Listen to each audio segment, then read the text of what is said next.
하나님 말씀 창세기 31장을 여러분과 함께 공부하겠습니다. 창세기 31장 1절부터입니다.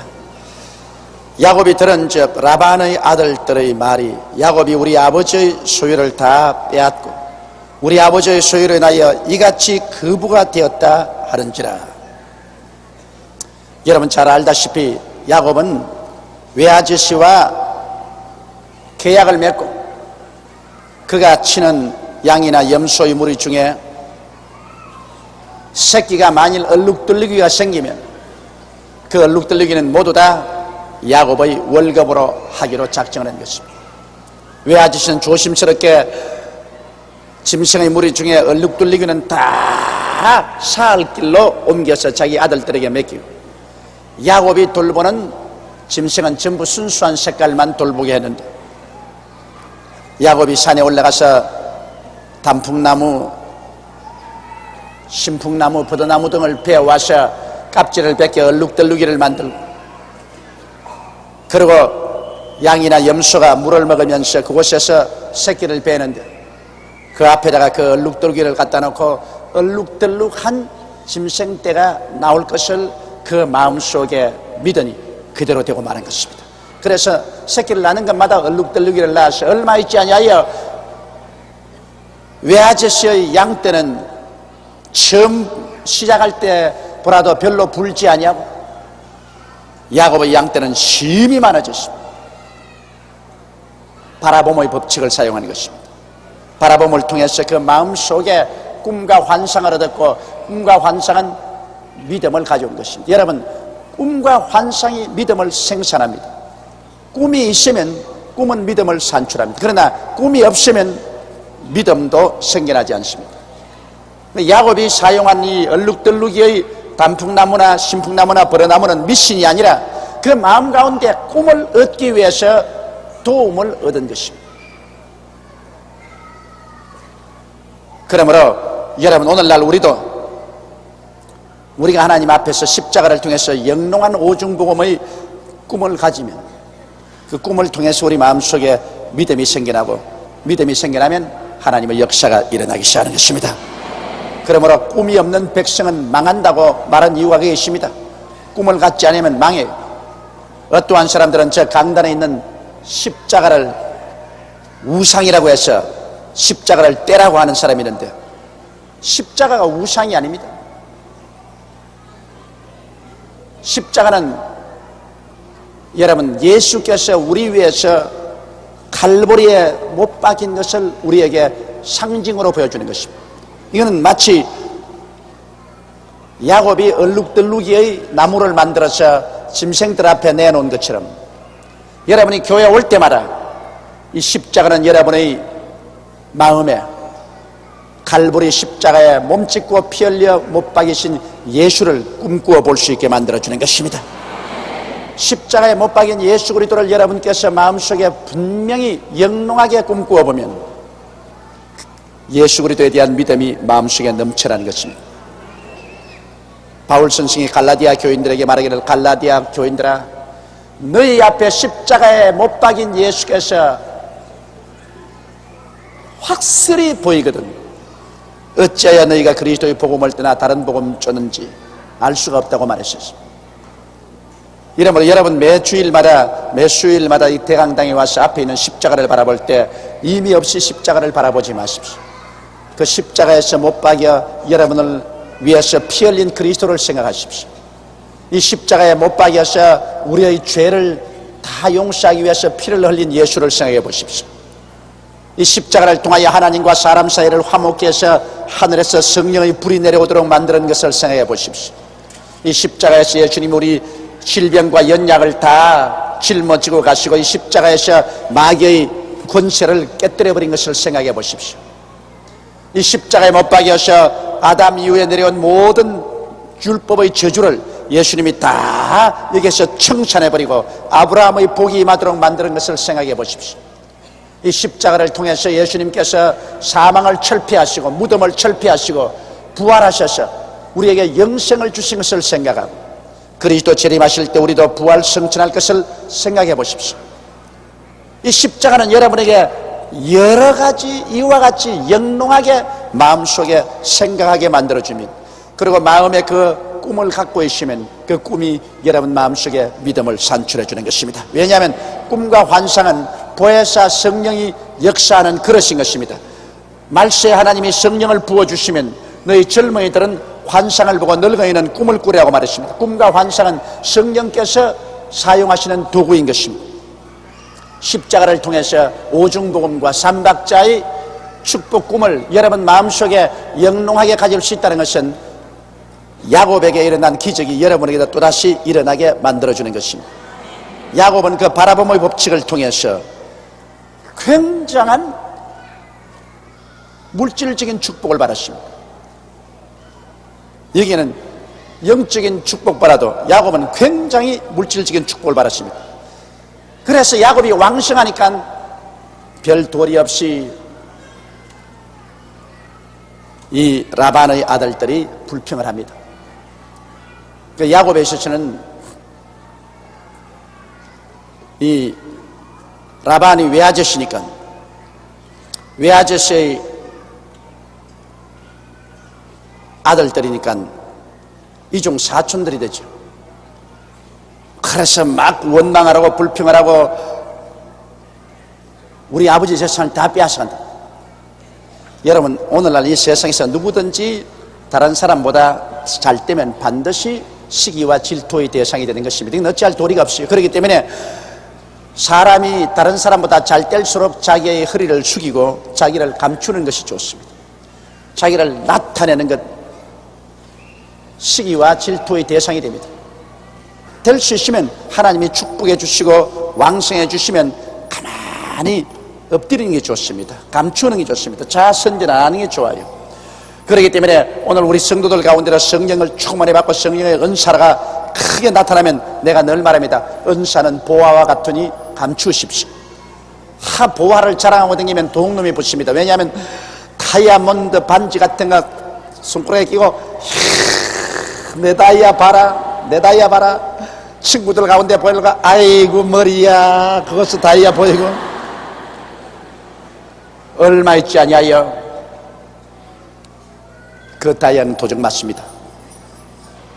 이 귀한 보배가 있을수록 아주 깊이 농장에 넣어놓고 한 포고씩 끄들랑 문고리 다 채워놓고 혼자서 싹 끄집어내서 보고 싱긋이 웃고 싹 집어넣어야 돼.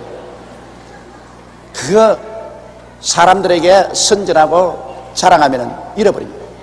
하나님께서 은사를 주었었으면 성령의 9가지 은사 중에 어떤 은사라도 특별히 주었으면 이걸 아주 감춰야 돼요. 아주 필요할 때만 그걸 나타내고 그걸 감추어야 그 은사가 살아있지. 은사 받았다고 막 돌아다니면서 자랑하고 사람들 앞에서 어색되면 마귀가 와서 그 은사 탁 덮쳐서 빼앗아가 버리고 말아요. 그러므로 귀한 것일수록 여러분 많이 감춰야 됩니다. 아마 야곱이 좀 어색된 것 같아요. 야곱 성격이 어색 안 될 수가 있어요. 하나님이 축복해 주셔서 나는 양이 천천히요 만만으로 늘어간다. 한번 와보라. 이러니 외아저씨의 아들들이 와보고 그냥 기가 딱 막힙니다. 눈에 보이는 것처럼 전부 얼룩덜룩이거든. 전부 얼룩덜룩이라. 그래서 불평을 하기 시작했습니다. 야곱이 라반의 안색을 본 적 자기에게 대하여 전과 같지 아니하더라. 자, 외아저씨의 안색도 좋지 않습니다. 왜냐하면 전에는 야곱이 들어와서 외아저씨가 별 볼 일 없는 사람이었는데 굉장한 부자가 되니까 그 조카가 보배덩어리입니다. 이래서 조카를 보면 반색을 하고 귀하게 여기는데 아이 조카하고 자기가 당연히 언약을 맺었지만은 조카가 치는 자기의 양이나 염소 떼 중에서 조카 월급 몫인 얼룩덜룩이가 전부 태어나니까 외아저씨 안색이 좋을 리가 없습니다. 이제는 야곱을 봐도 반색을 안 하고 시무룩하고 말투도 거칠고 그 행동이 별로 야곱을 환영하지 않은 행동으로 변화됐습니다. 거기에다가 또 자기 아들들이 자꾸 붙여지랍니다. 아버지, 야곱이 아버지 재산 다 훔쳐가는데 그걸 아버지가 가만히 보고 있어요? 아버지는 우리에게 뭘 주려고 합니까? 왜 아버지는 조카에게는 저렇게 잘해주면서 우리는 왜 이 모양입니까? 아마 틀림없이 자꾸만 아버지에게 충격을 줍니다. 그래서 외아저씨 라반이 야곱에 대해서 태도가 정과 같지 않습니다. 여호와께서 야곱에게 이르시되 내 조상의 땅 내 족속에게로 돌아가라 내가 너와 함께 있으리라 하신지라. 그럴 때 마침 하나님께서 또 야곱에게 계시해 주시기를 내 조상의 땅 아브라함과 이삭에게 준 땅 내 족속에게 돌아가라. 내가 너와 함께 있다는 것은 무슨 말이냐면 내가 너를 보호해 주겠다 그 말인 것입니다. 하나님이 함께 하시면 보호를 받을 수 있으니까 이제 돌아가라. 이걸 볼 때 야곱은 그래도 상당히 하나님과 신령한 기도 생활을 했다고 볼 수 있습니다. 왜냐하면 기도 생활을 하지 않고 하나님의 음성을 들을 수가 있습니까?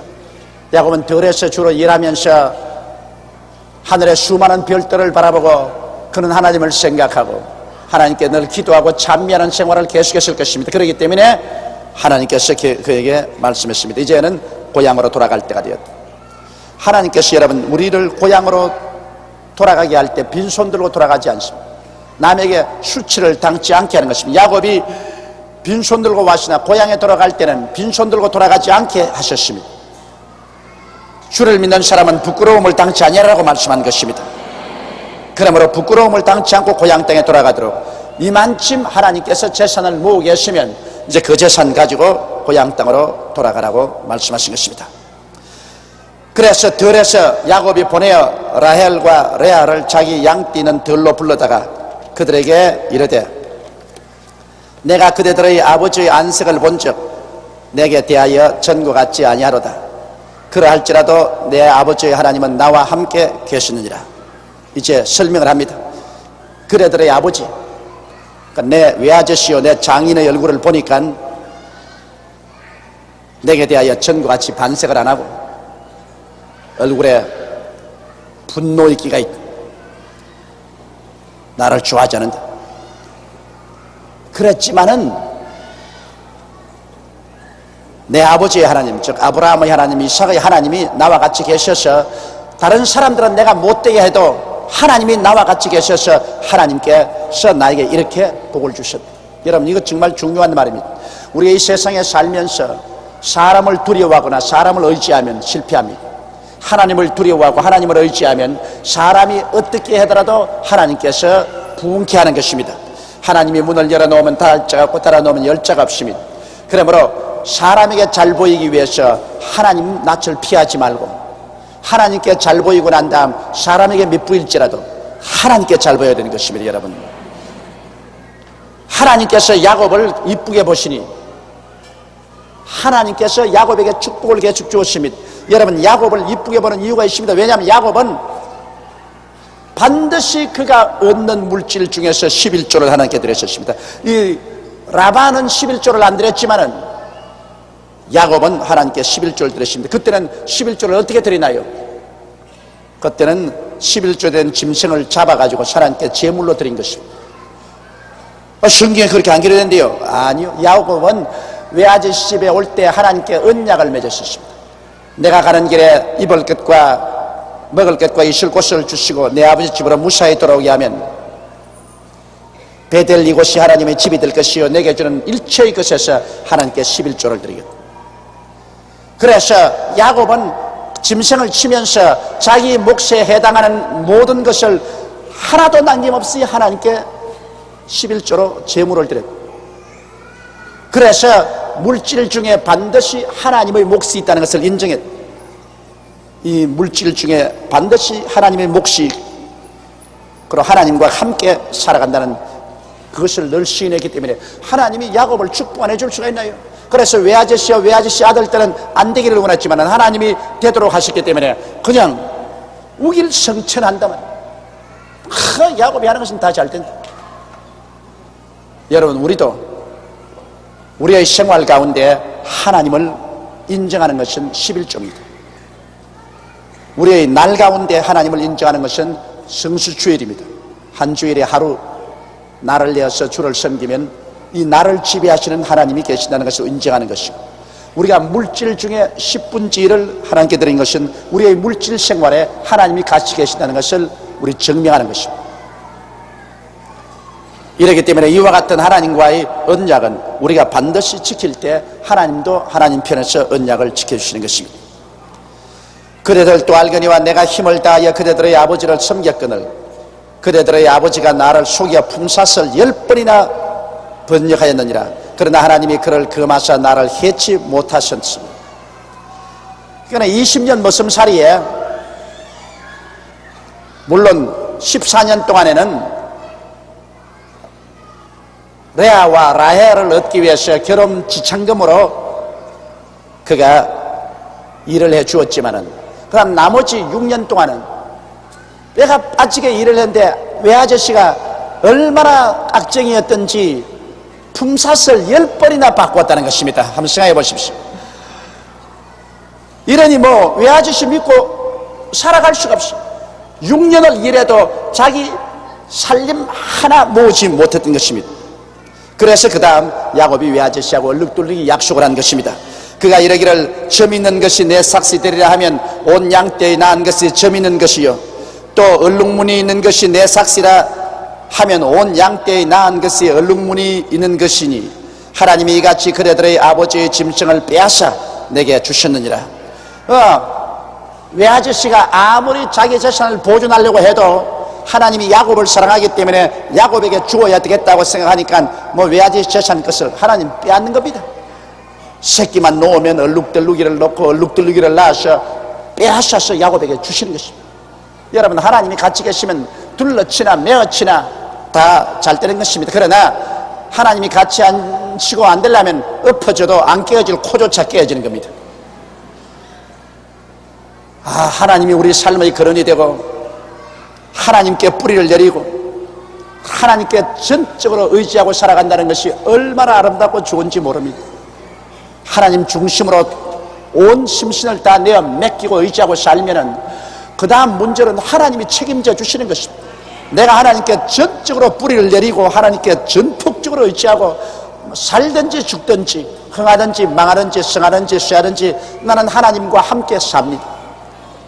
이와 같은 헌신만 있으면 여러분, 하나님께서 여러분을 전적으로 책임져 주시는 것입니다. 그러지 아니하고 한 발은 세상에 두고 한 발은 하나님께 두고 하나님 편이 좋다 그러면 싹 들어왔다가 또 세상 편이 좋다 하면 또 싹 나갔다가 요거 박쥐같이 날랐다가 기었다가 날랐다가 기었다가 해서 하면 나중에 하나님은 그런 사람을 신뢰하지 않습니다. 이러므로 하나님께 깊이 뿌리를 내리고 신뢰하는 것, 그러면 하나님께서 당신의 뜻대로 우리들을 이끌어 가시고 도와주시는 것입니다. 자, 여기에 이제 바라봄의 법칙이 얼마나 효과가 있는지 보십시오.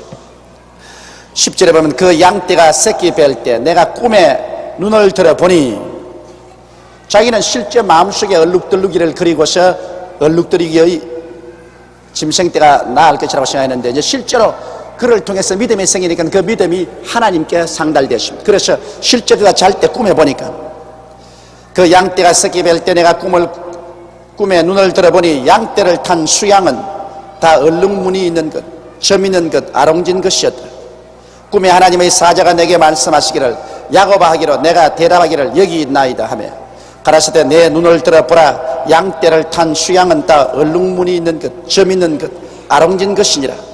라반이 내게 행한 모든 것을 내가 보았노라. 그러므로 모든 수컷이 실제는 얼룩무늬가 있는 것 아닌데 야곱이 그렇게 믿음을 가지니까 그 모든 수양의 유전 인자 속에 얼룩무늬가 있는 놈만 새끼가 되도록 하나님이 섭리하기 때문에 실제로 야곱이 꿈에 보니까 모든 수양과 수염수는 다 얼룩무늬 있는 것이라. 그러니 수컷이 전부 다 얼룩무늬 있는 것이니 뭐 새끼는 얼룩무늬 있는 것을 낳을 도리밖에 다른 도리가 없습니다.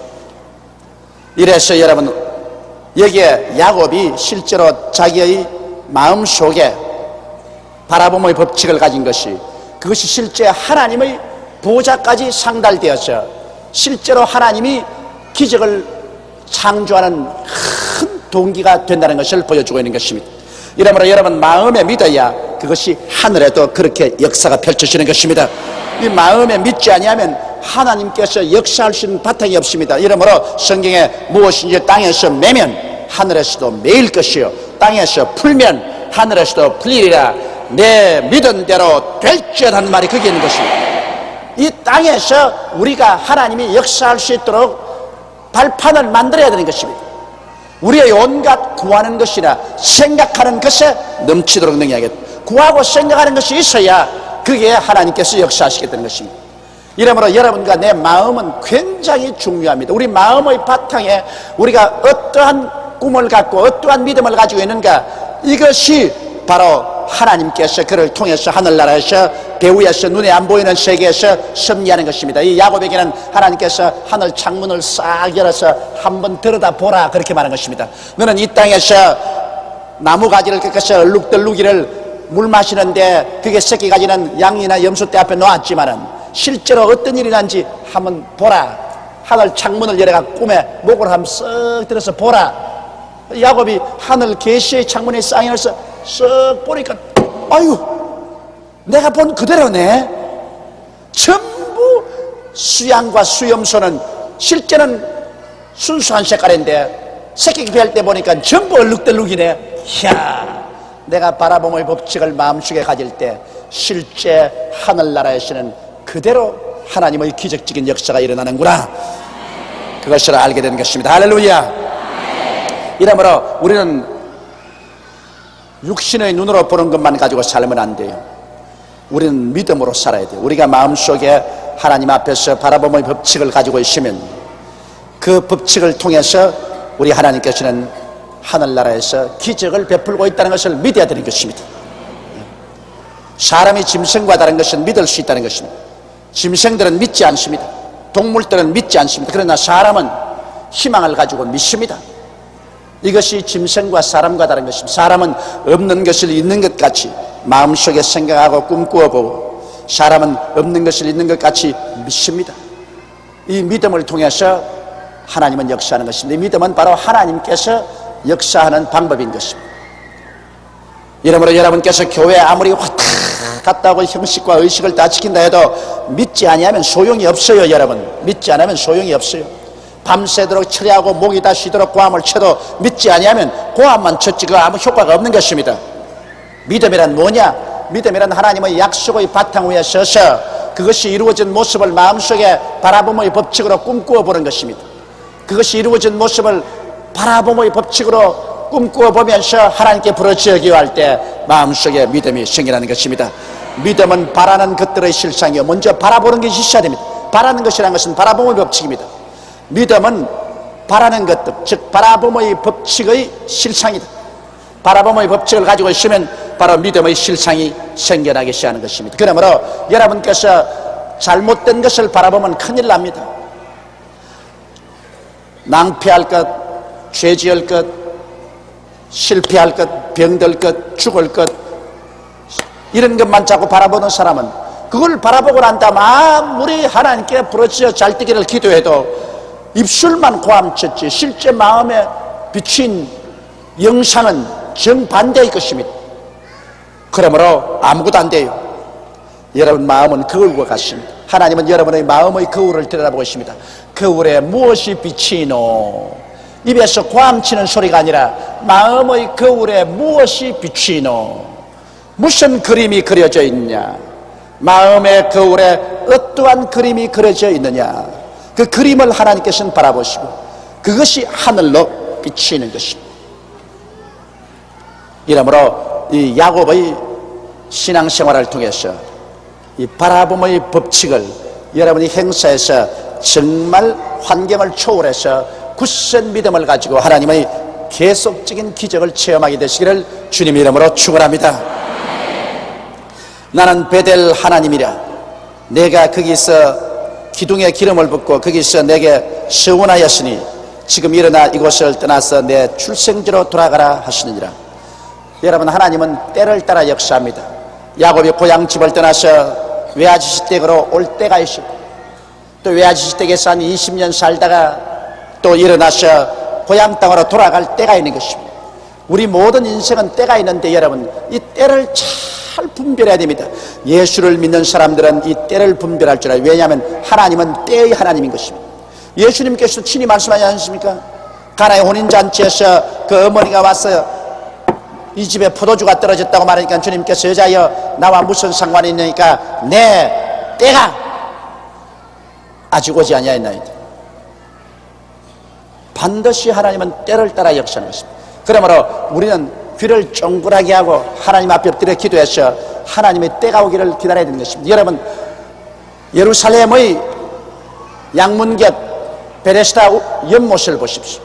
거기 환자들이 행락에 잔뜩 앉아 기다려서 물이 동할 때를 기다렸었습니다. 물이 뭐 항상 동화가 아니에요.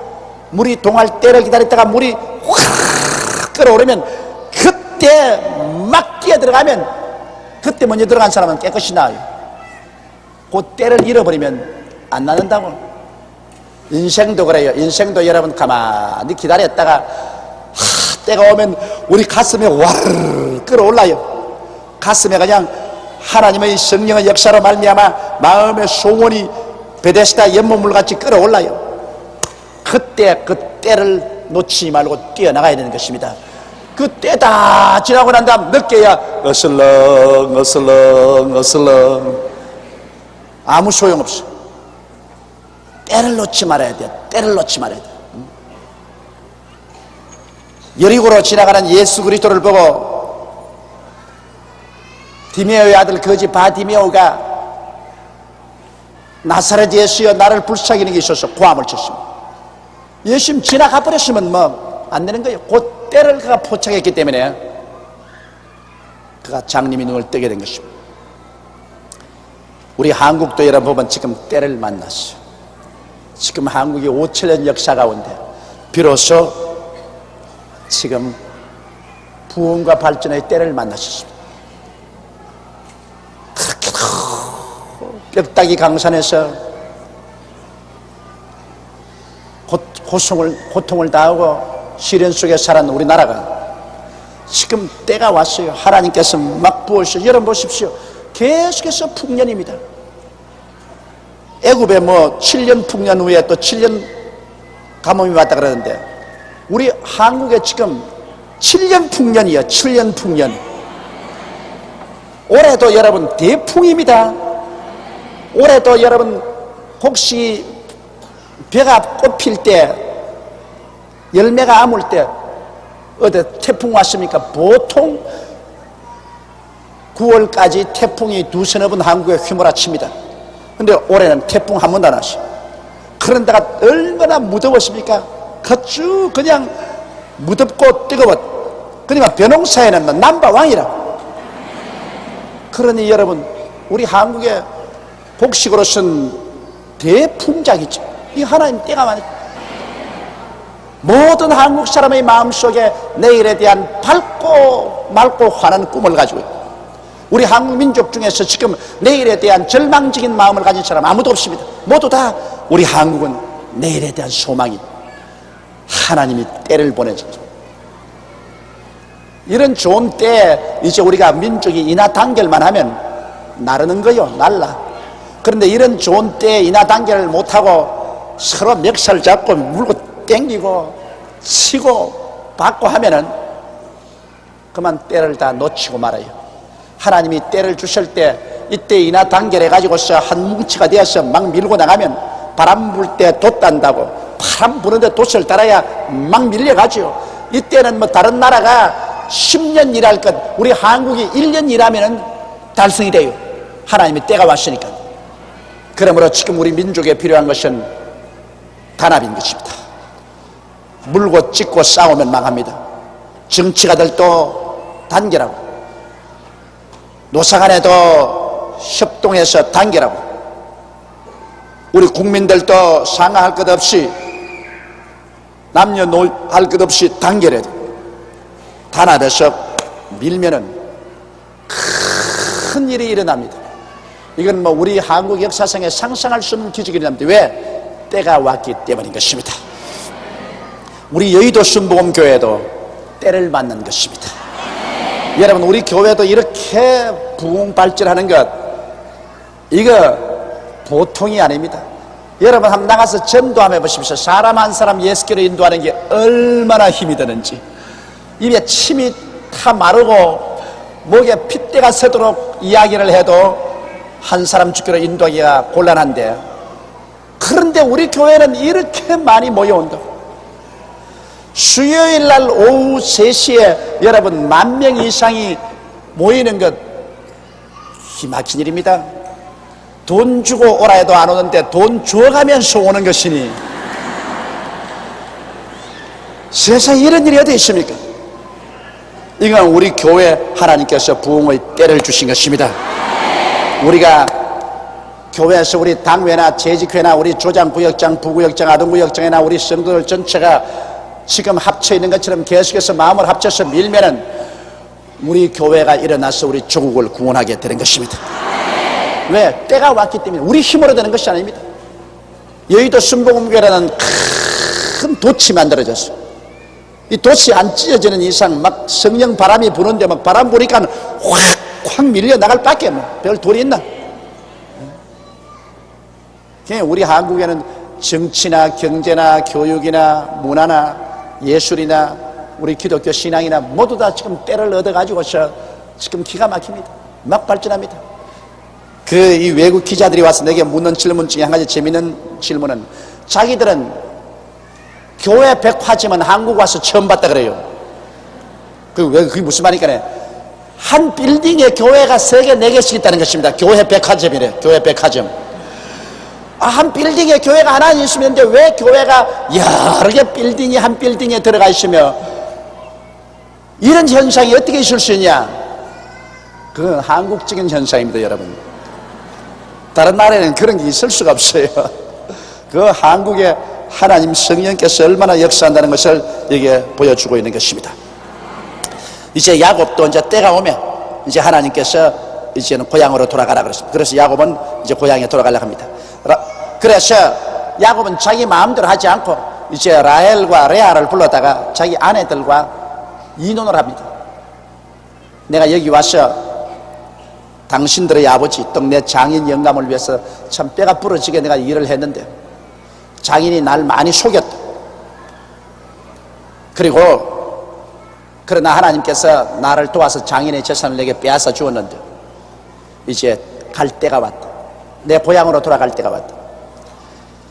내가 이 성경을 가만히 읽으면서 느낀 것은, 이야, 딸은 키워도 별 볼 일 없구나 하는 것을 내가 절실히 느꼈어. 라헬과 레아가 그에게 대답하여 가로되 우리가 우리 아버지 집에서 무슨 분깃이나 유업이나 있으리요. 아버지가 우리를 팔고, 물론 팔았지. 7년 동안 야곱의 봉사를 받고 그 대가로 팔았으니까. 아버지가 우리를 팔고 우리 때문에 얻은 돈이죠. 우리의 돈을 다 먹었으니 아버지가 우리를 외인으로 여기는 것이 아닌가.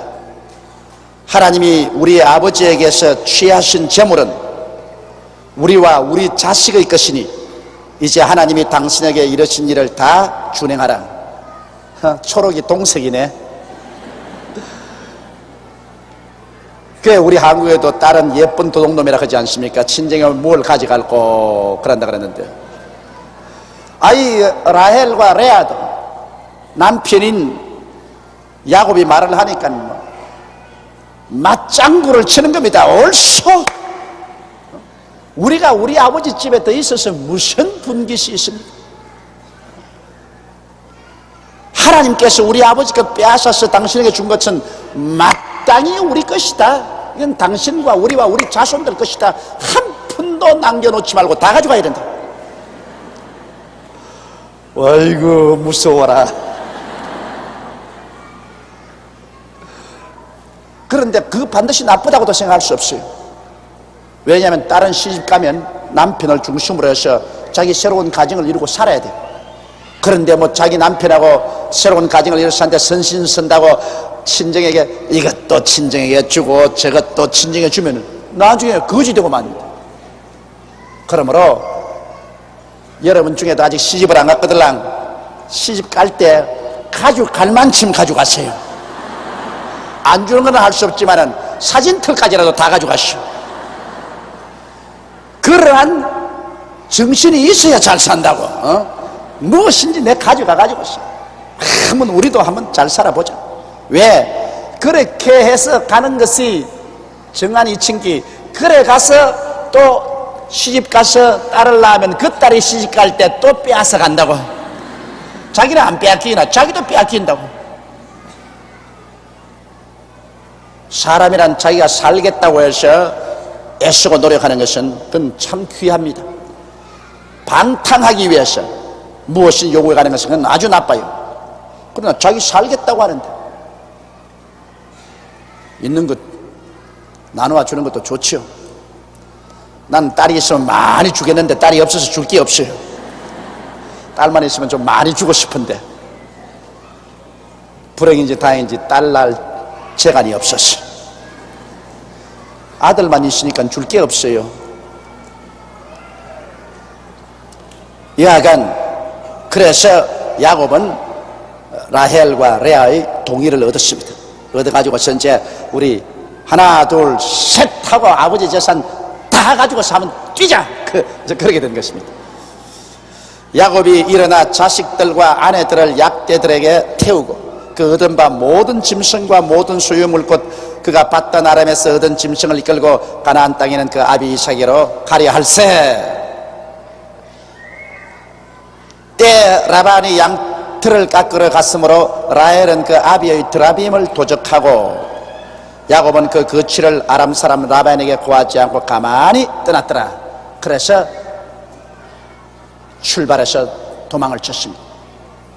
왜냐하면 그걸 보게 될 때 여러분 라반이 얼마나 무서운 수전노역 악정이 있다는 것을 알고 있습니다.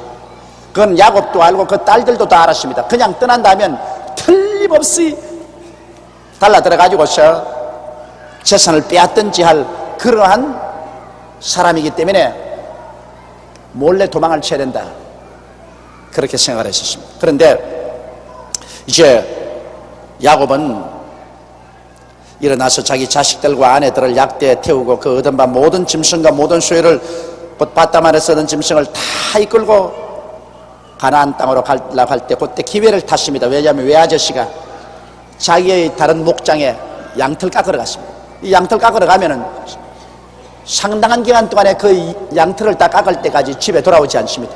그 기회를 이용해서 떠나셨습니다. 그런데 여기 이제 문제가 뭐냐면 라반이 양털을 깎으러 갔으므로 라헬은 그 아비의 드라빔을 도적질하고 라헬이 아버지 방에 들어가 가지고서 드라빔을 도적질했습니다.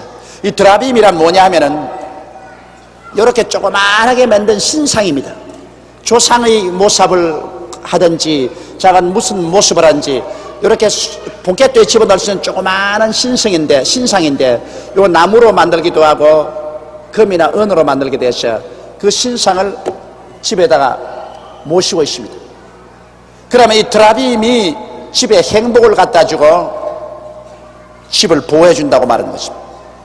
그리고 점칠 때도 이 드라빔 앞에서 막 이 기도를 하고 그러면 드라빔이 그들 마음속에 말을 해준다고 합니다. 이러한 우상입니다. 그러한 우상인데 왜 라헬이 이 드라빔을 도둑질했는가?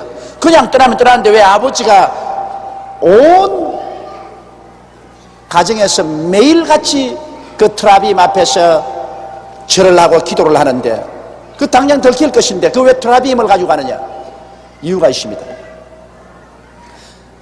레아바도 라헬이 그 참 머리가 좋은 게 물론 그 미시지만은 이 아버지 드라빔을 도둑질해서 가버려야 달아나고 난 다음에 아버지가 자기들이 어디로 달아나는지 못 찾을 것이라는 것입니다. 왜냐하면 드라빔을 놓고 가놓으면 아버지가 드라빔을 해서 드라빔이여 어디로 도망쳤나이까? 그럼 드라빔이 어디로 도망쳤다 이렇게 가르쳐 좀 따라올 것이니까. 그러므로 아버지가 방향 감각을 잊지 못하게 하려고 점을 못 치게 하려고 드라빔을 취했다. 그리고 또 드라빔을 취한 이유는 자기들이 가는 길에 신의 보호를 받기 위해서. 야곱은 만군의 야훼 하나님을 믿었지만은 이 라헬은 아직까지 지방 토속 신앙에 많이 물져져 있어. 그래서 험한 길을 가는 동안에 안전히 가고 싶어서 이지할 트라핌을 얻은 것이고, 또 트라핌을 가져간 이유는 자기 언니는 아들을 쑥쑥 잘 낳는데 자기는 아들을 잘 못 낳아. 그래서 트라핌을 자기 가지고 가서 아들 낳게 해달라고, 좀 더 신의 의지에서 아들 좀 많이 낳으려고.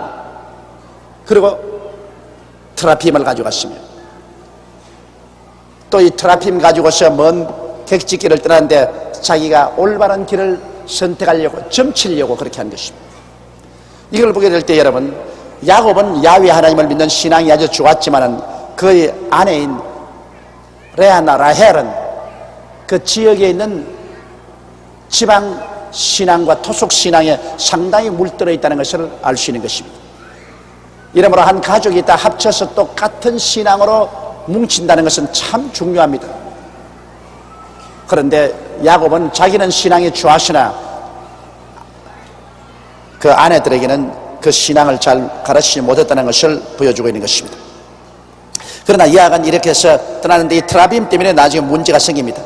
이 트라빔 때문에 외아저씨가 끝까지 추격을 해왔고, 그리고 이 트라빔 때문에 라헬이 나중에 죽게 됩니다.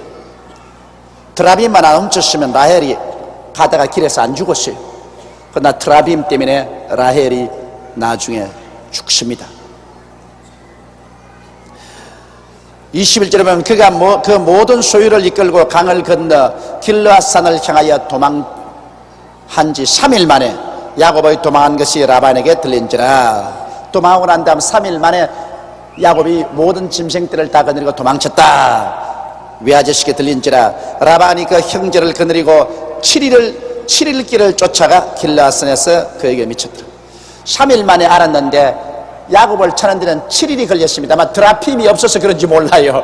얼마나 허덕였던지 야곱이 4일 만에 가는 것을 그 외아저씨는 잡는데 7일 동안 방황을 하면서 뛰어가서 길르앗산에서 야곱에게 미쳤습니다. 그런데 자, 하나님이 같이 계시면 여러분 무슨 일을 하든지 살아납니다. 하나님이 같이 하시면, 안 했으면 여러분 야곱은 외아저씨에게 잡혀서 아마 늘 얻어 맞았을 것입니다. 그리고 자기의 딸들 다 빼앗고, 외손자 때 빼앗고, 짐승 다 빼앗아 가지고서 가져갔을 것입니다. 그렇게 마음이 완악한 외아저씨였습니다. 그렇기 때문에 자기도 자기 딸들조차도 도망치라고 했습니다. 그랬는데 그가 그런 결심을 하고 형제들을 데리고 무장을 해가지고서 7일 뛰어와가지고서 야곱을 잡았는데, 그 잡기 전날 밤에 하나님이 아람 사람 라반에게 현몽하여 가라사대 너는 삼가 야곱에게 선악과는 말하지 말라 하였더라. 꿈에 하나님이 나타났어. 너는 야곱에게 자곤 좋든 하찮든 아예 간섭하지 마라. 너하고 관계없는 사람이다. 야곱은 나의 종이다. 손대면 재미없다. 그 말인 것입니다. 그 하나님께서 야곱을 보호해 주신 것입니다. 여러분, 우리가 하나님을 의지하면 하나님께서 우리를 인도만 해줄 뿐 아니라 우리를 보호해 주시는 것입니다. 주의 지팡이와 막대기가 나를 안위하시나이다.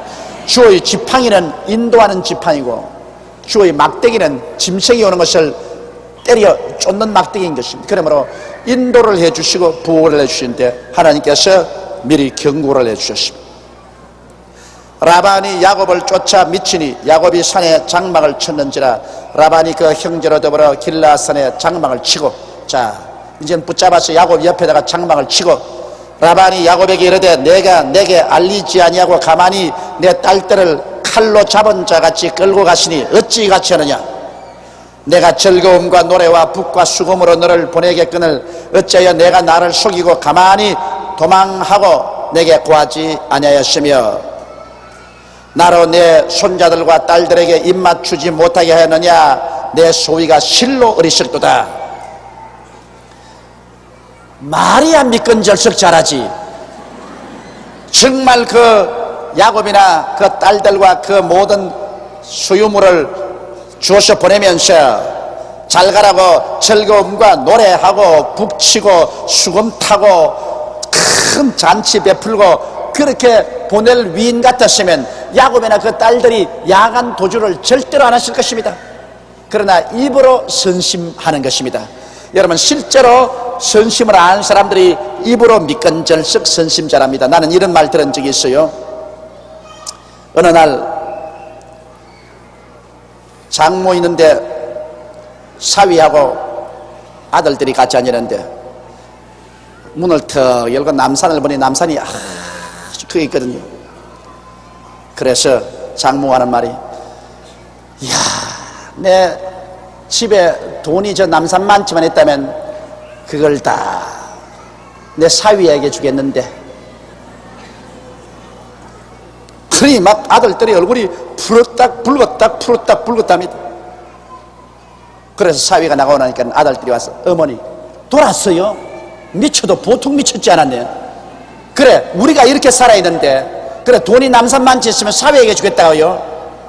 그러니까 장모가 하는 말이야, 야, 이 병신들아, 그렇게도 못 알아듣냐? 돈이 없으니까 내가 그렇게 말하지, 돈이 있으면 왜 내가 줘? 왜? 입으로 서비스 다 하는 것입니다. 립 서비스입니다. 돈이 없으니까 남산만은 돈이 있으면 사위에게 다 주겠다, 그거 누가 말 못해요? 나 실제로 돈이 있으면 국물도 없어요. 국물도. 자기 아들들에게 주지 왜 사위에게 주겠어요? 팔이 안으로 굽지 밖으로 굽겠어요? 절대 안 되는 것입니다. 그러므로 여기에 외아저씨가 하는 말도 그것인 것입니다.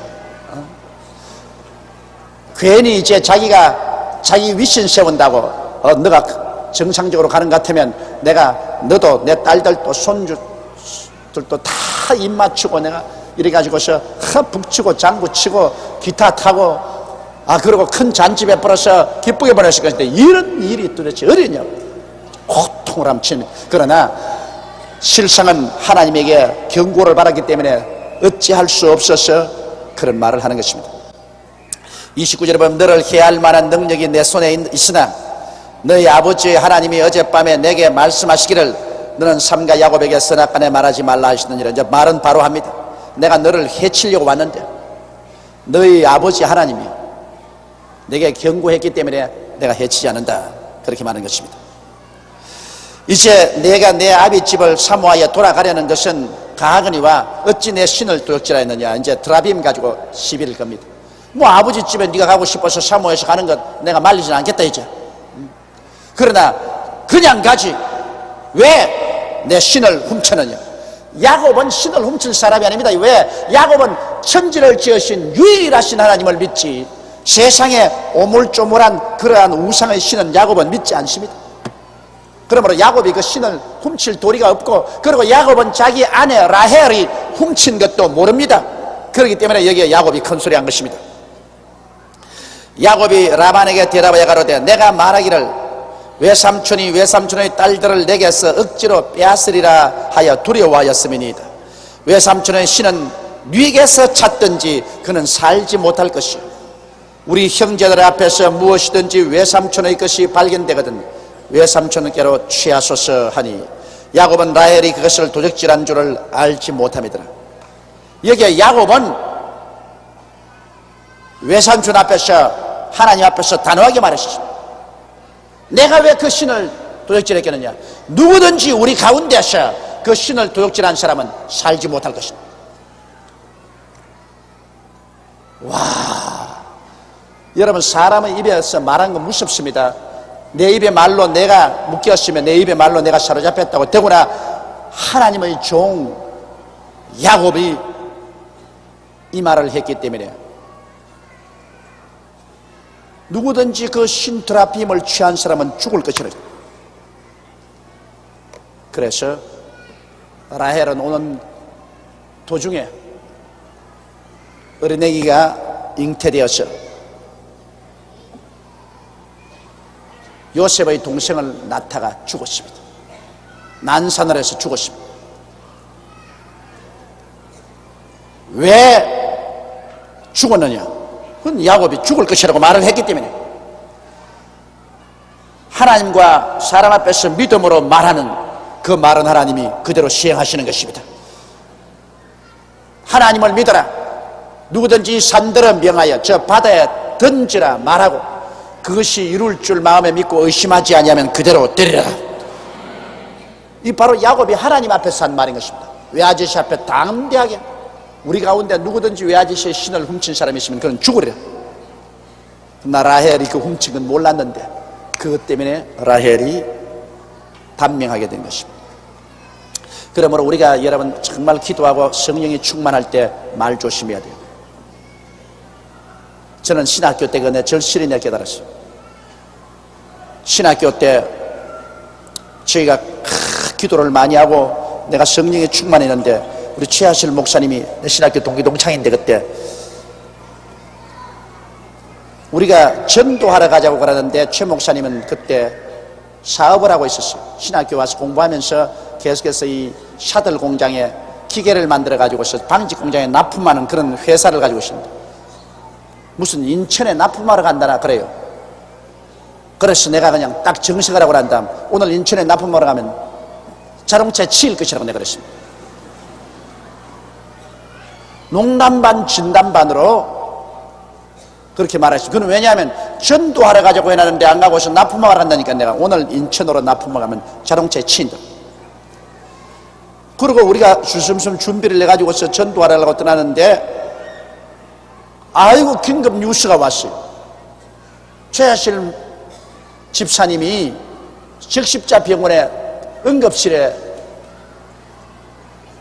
지금 입원을 했다 그래요. 왜 그러니까 인천 가려고 나가다가 택시에 치였다는 겁니다. 내 머리가 그냥 하늘로 서는데 말이죠. 내 말 한마디 때문에 사람 죽었구나. 그래가 놀래가 우리가 적십자병원으로 뛰어가니까 아니 아니라 택시에 부딪혀서 내뒹굴으셨는데 참 하나님이 부호해 주셔서 엑스레이 찍고 조사해 보니까 뼈상한 것도 없고 내가 상한 것이 없어서 다행히 조금 치료받고 나왔습니다.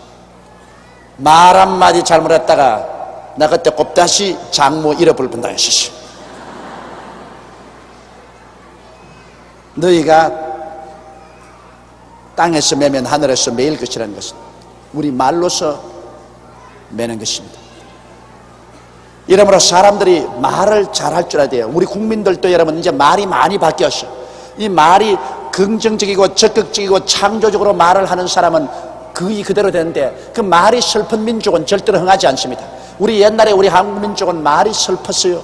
우리 한국에 노래치고 안 슬픈 노래 하나도 없었습니다. 이별의 두만강은 저리로 이별을 하고 목포의 눈물, 목포에는 가슴 치고 울고 두만강에는 이별하고 목포에는 울고 그리고 모든 한국의 노래는 얼마나 애주가 뛰고 슬픈지 그 옛날에 우리 조상들 민요도 보면은 나는 아리랑을 안 부릅니다. 다른 사람은 아리랑을 좋아하는데 나는 아리랑을 별로 좋아하지 않는 것은 보세요. 아리랑 아리랑 아라리요 나를 버리고 가시는 님은 심리도 못 가서 발병이 났네요. 하나는 버림받고 하나는 발병 나고 둘이 다 절단이야. 하나로 성해야 되겠는데 하나는 버림받고 하나는 발병 나고 둘 다 절단 났다. 하나도 성한 게 없다. 그 애조 띈 노래는 좋지만 내용이 그렇다. 나는 언제고 우리 한국이 우리 애국가를 바꿔야 된다고 생각합니다. 왜? 동해물과 백두산이 마르고 닳도록 나는 하나님이 보호하셔 우리나라 만세는 그 정말 좋은 거예요. 하나님이 보호해서 우리나라 만세 이것은 예수 믿는 사람도 하나님이 보호하셔 중들도 하나님이 보호하셔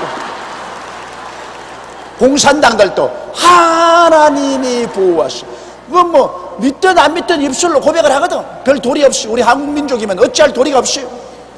부처님이 보호하셔 그런 말 안 하거든. 그런데 그 앞에 구절이 잘못되었어. 동해물과 백두산이 마르고 닳도록. 여러분 동해물이 마르고 백두산이 닳으면 얼마나 고생을 합니까 여러분. 동해물이 마르자면 얼마나 가뭄이 와가지고서 내리 그냥 비춰야 동해물이 다 마르지요. 백두산이 닳으면 얼마나 오르락내리락 해야 백두산이 닳습니까? 이거 왜 똑같은 말을 하면서 부정적으로 말합니까?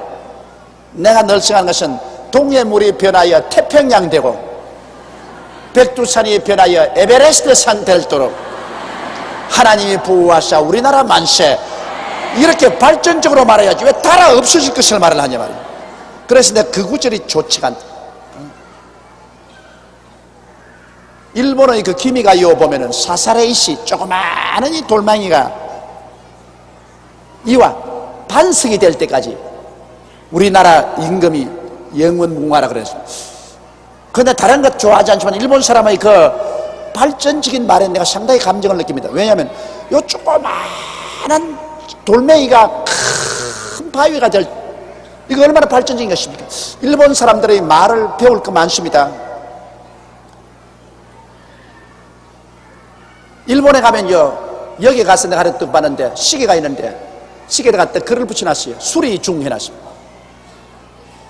그런데 그 수리중이 이놈 뭐 하루도 가도 수리중이고 이틀도 가도 수리중이고 사흘도 가도 수리중이, 수리중이 아니라 고장난 시계를 고장났음 하지 않고 수리중이라고 해놨었습니다. 일주일 내내 봐도 내내 수리중이에요. 그건 고장났던, 우리 한국 사람은 고장, 그런데 일본 사람은 희망을 언제 넣어줘요. 수리중. 그 다음에 여러분 일본에 가면 희한한 게 음식점에 가면요 언제나 준비주라고 해놨습니다. 식당 문을 닫아놨을 때는 준비중 해놨습니다.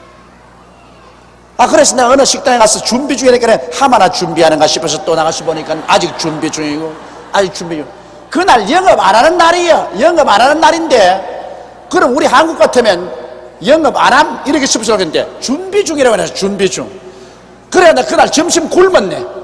준비 중이라고 해놨어.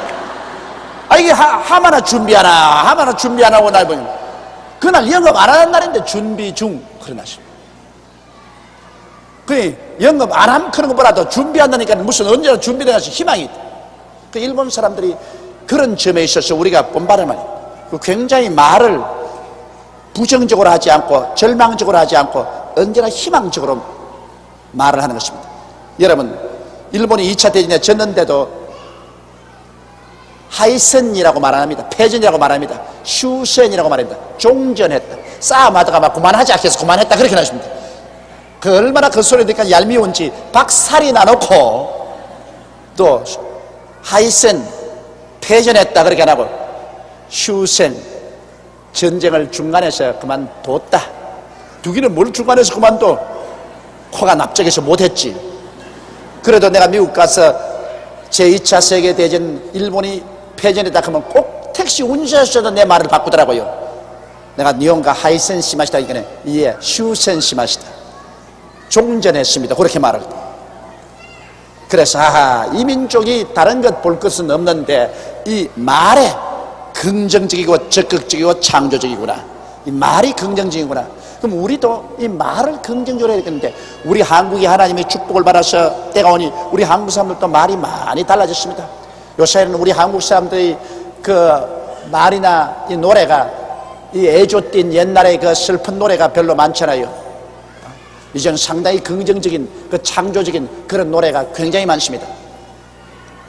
이러므로 말이라는 것은 여러분 우리 운명을 변화한다는 것을 이 야곱에서도 우리는 또다시 배울 수 있습니다. 그 말 한마디 때문에 라헬이 나중에 죽었던 것입니다. 라반이 야곱의 장막에 들어가고 레아의 장막에 들어가고 두 여종의 장막에 들어갔으나 찾지 못하고 레아의 장막에 나와 라헬의 장막에 들어가며 라헬이 그 드라빔을 가져 약대 안장 아래에 놓고 그 위에 올라앉아 버렸습니다. 그 위에 올라앉은지라 라반이 그 장막에서 찾다가 얻지 못하며 라헬이 그 아비에게 이르되 마침 경수가 나므로 일어나서 영접할 수 없사오니 내 주는 노하지 마소서 하니라. 라반이 그 드라빔을 두루 찾다가 얻지 못한지라. 참 또 머리는 굉장히 좋아. 틀림없이 낙타 안장이니까 낙타 안장 같은데 그게 숨길 것이라고 뭐 뻔하니까 가죽 천막 쳐놨는데 그 구석에 어디 숨기겠습니까? 낙타 안장한테 숨기는데 낙타 안장에 들어가 앉아가지고 아버지가 찾으려고 그걸 좀 들춰보려고 오니까 아버지 미안합니다. 나 월경 중이에요. 나 일어날 수가 없어요. 아버지 미안해요. 딸이 월경 중이라 근데 아버지가 일어나라 그럴 수가 있나요? 그 아무리 사나운 아버지라도 그 말은 못합니다. 그러니까 아버지가 그런가 보다 그러고 나갔어. 왜냐하면 아버지로서는 그 드라빔을 찾아야 됩니다. 왜냐하면 드라빔이라는 것이 옛날에는 대대가보로 내려오는 겁니다. 할아버지 때 쓰던 그 드라빔을 아버지가 쓰고 아버지가 쓰는 것을 그 아들이 쓰고, 그 드라빔은 그 가정의 장자에게로 언제나 내려주는 가신입니다. 그런 가신을 잃어버렸으니 조상 보기에도 말이 아니고 큰일입니다. 이만 눈에 혈안을 해서 찾습니다. 이런 그 드라빔을 딸내미가 딱 훔쳐가지고 딱 집어넣은 것입니다. 그러니 딸은 그만합시다. 그래 딸 때문에 드라빔을 잃어버렸어. 그러나 이제 야곱이 이제 공격 차례가 왔습니다. 야곱이 노하여 라반을 책망할세 야곱이 라반에게 대처하여 가로되 나의 허물이 무엇이니까 무슨 죄가 있기에 외삼촌께서 나를 불같이 급히 쫓았나이까 외삼촌께서 내 물건을 다 뒤져보셨으니 외삼촌의 가장 진물 중에 무엇을 찾았나이까 여기 나의 형제와 외삼촌의 형제 앞에 그것을 두고 우리 두 사이에 판단하게 하소서. 외삼촌이 괜히 야곱의 식구들의 장막에 들어가서 다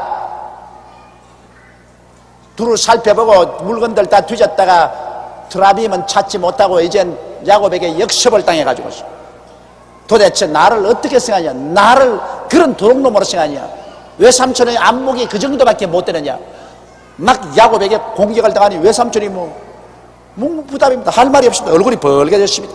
그런데 야곱은 기관총처럼 계속 이제 쏘아댑니다. 내가 이 20년에 외삼촌과 함께 하였거니와 외삼촌의 암양들이나 암염소들이 낙태하지 아니하였고.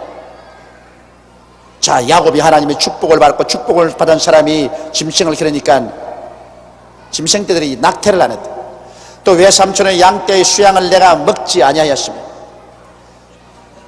물려 찢긴 것은 내가 외삼촌에게로 가져가지 아니하고 스스로 그것을 보충하였으며 낮에 도적을 맞았든지 밤에 도적을 맞았든지 내가 외삼촌에게 물어내었으며.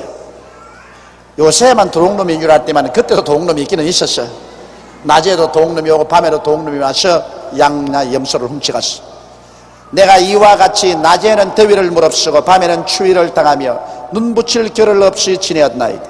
내가 외삼촌의 집에 거한 이 20년에 외삼촌의 두 딸을 위하여 14년, 외삼촌의 양떼를 위하여 6년을 외삼촌을 봉사했거니와 외삼촌께서 내 품값을 10번이나 변역하였으니 우리 아버지의 하나님 아브라함의 하나님 곧 이삭을 그 경외하는 이가 나와 함께 계시지 아니하였다면 외삼촌께서 이제 나를 공수로 돌려보내시리이다.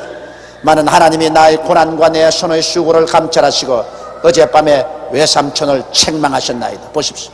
외삼촌은 이 조카의 것을 다 빼앗으려고 왔는데 하나님께서 어젯밤에 꿈에 외삼촌에게 나타나서 외삼촌을 책망했기 때문에 외삼촌이 감히 나의 그 손을 못 들어. 야곱이 외삼촌 집에 가서 참 성실하게 일한 것은 틀림이 없이 여기 말한 것은 20년 동안에 뼈가 으스러지도록 정말 정성을 다해서 충성스럽고 성실하게 일해 주었습니다. 이래서 그 외아저씨의 짐승떼 중에 한 마리도 자기가 잡아서 먹지 아니하고 사나운 짐승에 찢기면 자기가 물어내고 낮에나 밤에나 도둑놈이 와서 훔쳐간 것마다 자기 것으로 물어내고 성실히 일해서 외아저씨의 재산을 이렇게 많게 해주었구만은 외아저씨는 아주 무정하게 조카를 대하셨어요. 그 봉급을 10번이나 바꾸고 그랬으나 하나님이 같이 계셔서 이렇게 승하였다. 여러분, 하나님이 같이 계시면 얼마나 환경이 어려워도 하나님이 승하게 만들어 주시는 것입니다. 일본이 제2차 대전 이후에 경제 부흥을 할 때는 그때는 정말 환경이 좋았습니다. 외국에서 무역 장벽이 없었습니다. 그때는 기름값이 얼마나 쌌던지 기름은 아예 값으로 치지도 않았었습니다. 그렇게 값싼 기름을 가지고 외국의 무역 장벽이 하나도 없어서 일본이 만드는 것마다 팔았습니다. 만드는 것마다 팔았습니다. 그래서 일본은 경제 대국이 됐습니다. 그런데 우리 한국이 60년대에 경제 부흥을 하려고 할 때 그때는 기름값이 천정 모르게 치올랐습니다. 중동 전쟁으로 말미암아. 그리고 각 나라마다 무역 장벽을 세워가지고서 좀처럼 수출을 할 수가 없습니다. 아주 어려운 역경을 당했습니다. 그렇기 때문에 제2차 세계대전 이후에 후진국으로서 선진국이 된 나라가 일본, 독일은 원래 선진국으로 있다가 망했다 일어났지만은 원래 후진국으로 일어난 나라가 하나도 없습니다. 그런 환경인데 우리나라는 지금 선진국 문턱에 들어왔습니다. 기름값 높고 노임 높고 원자재 값 높고 무역장벽 높고 하는 이런 가운데서 우리가 이렇게 된 것은 여러분 꼭 알아야 될 것이 있습니다. 야훼 하나님이 우리를 도와주신 것입니다. 하나님이 안 도와주셨으면 우리는 절대로 오늘날의 이런 살림살이를 할 수가 없습니다. 이 자리에 일어날 수가 없어요. 하나님과 올바르게 서 있느냐 서 있지 않느냐, 그것이 문제인 것입니다. 하나님이 자꾸만 땡겨주면 뭐 환경은 아무리 어려워도 발전하는 거예요. 이러므로 외삼촌이 그렇게 야곱을 짓눌려도 하나님이 야곱과 같이 가심으로 야곱이 우죽순처럼 쭉쭉 뻗어서 결국 외아저씨보다 더 큰 부자가 되고 말았던 것입니다. 43절에 라반이 야곱에게 대답하여 가로되 딸들은 내 딸이요 자식들은 내 자식이요 양떼는 나의 양떼요 내가 보는 것은 다 내 것이라. 내가 오늘날 내 딸과 그 낳은 자식들에게 어찌할 수 있으랴. 이젠 또 인심 서는 겁니다. 내가 너를 해치려 왔다 그러지만은 사실은 이 딸들도 내 딸이, 이 손주나 손녀도 내 딸들이 낳은 자식이니 어떻게 내 혈육을 내가 해칠 수가 있느냐. 말이 그렇지 이 외아저씨 말은 잘해요. 이제 오라. 너와 내가 언약을 세워 그것으로 너와 나 사이에 증거를 삼을 것이니라. 이에 야곱이 돌을 가져 기둥으로 세우고, 이 돌기둥은 옛날에 언약의 표지입니다. 요사이는 종이로서 이렇게 계약서를 썼지만 옛날에는 그런 종이와 지필묵이 없었기 때문에 편리하게 없었기 때문에 돌로서 그들은 언약을 삼을 때가 많습니다. 또 그 형제들에게 돌을 모으라 하니 그들이 돌을 취하여 무더기를 이루며 무리가 거기 무더기 곁에서 먹고, 이게 계약의 형태입니다. 옛날에는 반드시 옛날에는 계약을 맺으면 그곳에 그들이 나무를 심든지 안 그러면 돌을 무더기로 모으고 그 옆에서 같이 먹었습니다. 그게 계약의 형태인 것입니다. 무더기 곁에서 먹고 라반은 그것을 여갈 사두아라 칭하였고 아람 방언이니 즉 증거의 무더기라 하였고, 야곱은 그것을 갈르에스라 했으니 역시 증거의 무덤이라는 히브리 말인 것입니다.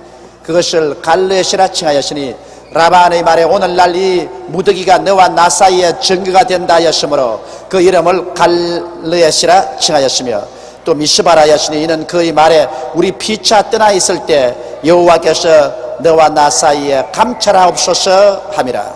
그러므로 하나님 앞에서 증거를 세워놨으니 이 증거가 우리가 오늘 언약한 보증이 된다, 그 말인 것입니다.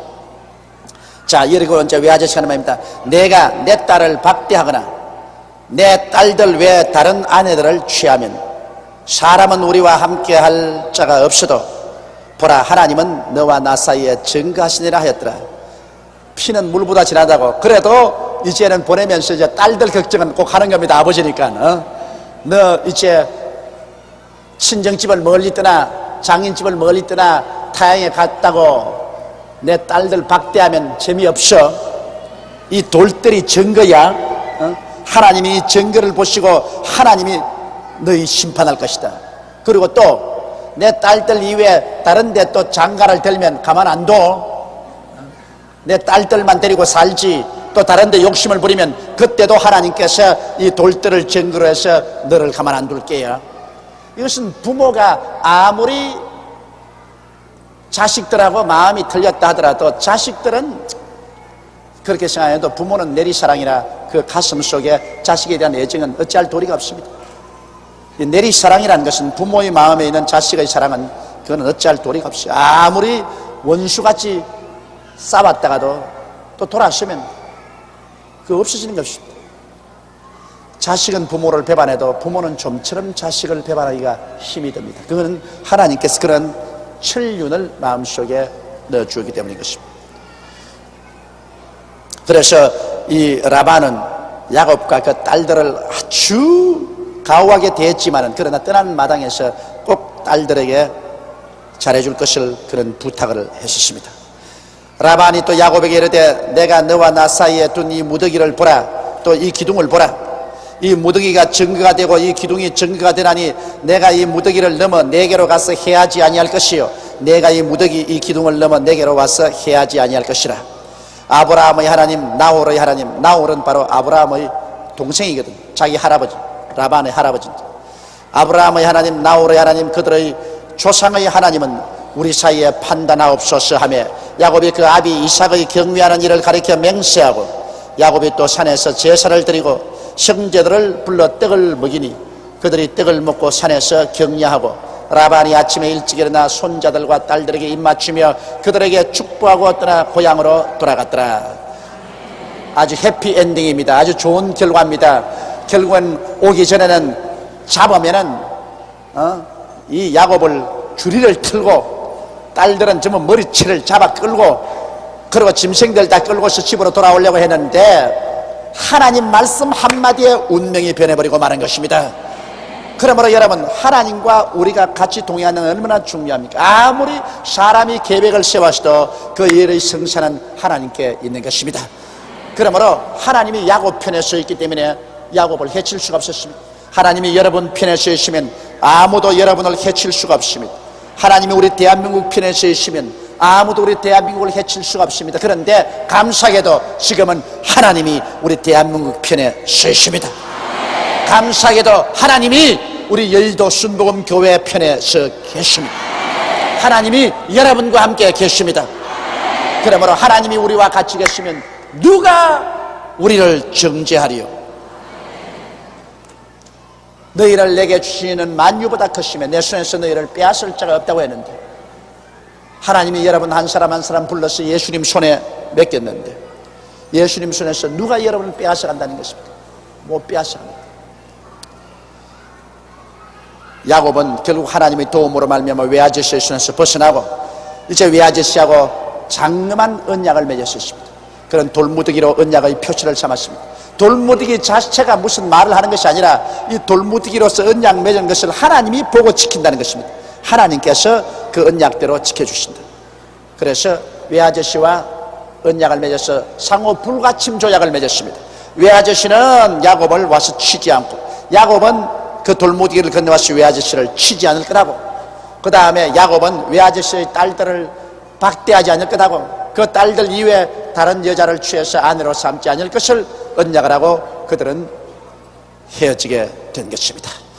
이래서 야곱은 고향 땅을 떠난 20년 동안의